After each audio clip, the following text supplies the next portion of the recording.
మీ27 news కి స్వాగతం. 18వ ward voter మహాశైలారా ఆలోచించండి. గతంలో మన వార్డులో పోటీ చేసి చైర్మన్ అయిన వ్యక్తికి మన వార్డులో ఇల్లు లేదు, ఓటు లేదు. ఇప్పుడు పోటీ చేయడం లేదు. అయినా ప్రస్తుత ఎన్నికల్లో జంటగా ఇంటింటికి తిరుగుతూ వంగి వంగి దండాలు పెడుతూ కాలు మొక్కుతూ ఓట్లు అడుగుతున్నారు. వారికి ఏం ఆశతో తిరుగుతున్నారు? మన వార్డులో వారసులు లేని బోడ బాపనమ్మ ఇల్లు పూర్తిగా కబ్జా చేయడానిక, వైశ్యభవన్ దగ్గర సగం చేసుకున్న సెటిల్మెంట్ పూర్తి చేసుకోవడానిక, కుక్కర్ నిలబెట్టిన గెలిపిస్తా అన్న వాళ్ళ మాట కోసం వాళ్ళ బినామీని వార్డులో పెట్టి కర్నాల శిల్క భూమి సెటిల్మెంట్ లో ఇంకా మిగిలిన జాగాలో కోట్ల రూపాయలు దోచుకోవడానిక, 5 ఏళ్లు వాళ్ళ కార్లకు వాళ్ళ ఇటుక బట్టి ట్రాక్టర్లకి డీజిల్ పోసుకున్నట్లు మళ్లీ దోచుకోవడానిక, వాళ్ళు బినామీని దుబ్బాక చైర్మన్ చేస్తే దుబ్బాకను ఏం చేస్తారో మీకే వదిలేస్తున్నాను. బోడ బాపనమ్మ ఆస్తి కబ్జా ఎలా అయిందో ఈ వీడియో చూడండి. 18వ వార్డు ప్రజలకు నమస్కారం. నేను మీ పల్లె వంశీకృష్ణగౌడ్, న్యాయవాది, దుబ్బాక మున్సిపాలిటీకి సంబంధించినటువంటి ఎన్నికలు జరుగుతున్న ఈ సందర్భంలో 18వ వార్డుకు సంబంధించిన కొన్ని విషయాలు మీ ముందుంచదలుచుకున్నా.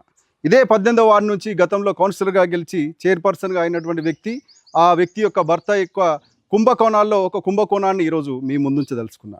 నిజంగా గనక గమనించినట్లయితే 18వ వార్డుకు చెందినటువంటి ఒక ఇంటి దగ్గర మనం ఉన్నాం. ఈ ఇల్లు బోడ బాపనమ్మకు చెందిందని చెప్పేసి ఈ ఏరియాలో ఉన్న వాళ్ళకి తెలుస్తుంది.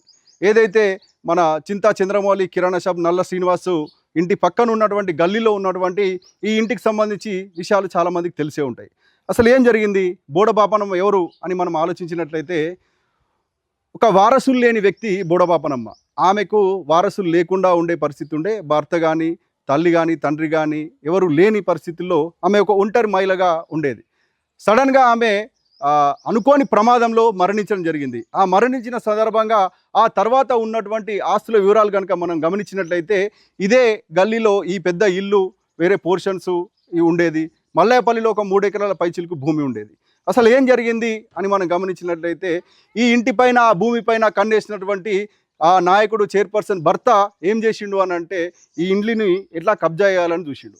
ఏం చేసిండు మరి అని అంటే, అసలు హిందూ వారసత్వ చట్టం 1956 ప్రకారం ఎస్చీట్ లేదా బోనా వెకెన్షియా అంటే ఎటువంటి వారసులు లేని భూమి ఏదైతే ఉందో, ఎటువంటి వారసులు లేని ఇల్లు ఏదైతే ఉందో అది ప్రభుత్వానికి చెందే విధంగానే చట్టం మనకు చెప్పింది. ఆ చట్ట ప్రకారమే ఆ పరిస్థితి ఉండాల్సిన అవసరం ఉంది.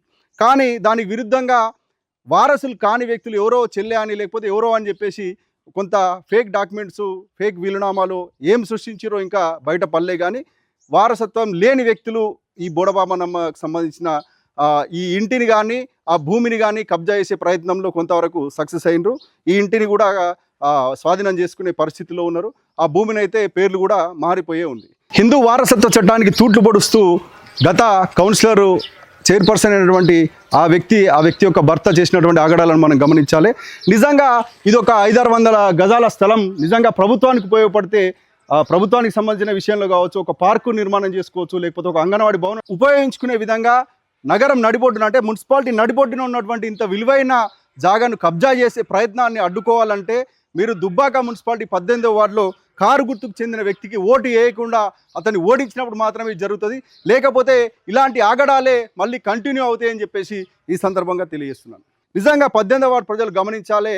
ఇలాంటి వ్యక్తికి ఓటేసి మీరు గెలిపిస్తే గల్లీలో ఉన్నటువంటి ఇల్లు, వాళ్ళకు సంబంధించిన భూములు కబ్జా చేసే వ్యక్తులు గతంలో చేసినారు. మళ్ళీ మన ముందుకు వారి యొక్క బినామీని, వారి యొక్క ఏజెంట్ను పెట్టి మళ్ళీ 18వ వార్డు ఎన్నికల్లో మన ముందుకు వస్తున్నారు. కాబట్టి ఇలాంటి వ్యక్తులకు ఓటేస్తే పరిస్థితి ఏంది, ఎలా ఉంటుంది, వాళ్ళ ఉద్దేశం ఏంది అని చెప్పేసి ఆలోచించుకోవాలని నేను కోరుకుంటున్నాను.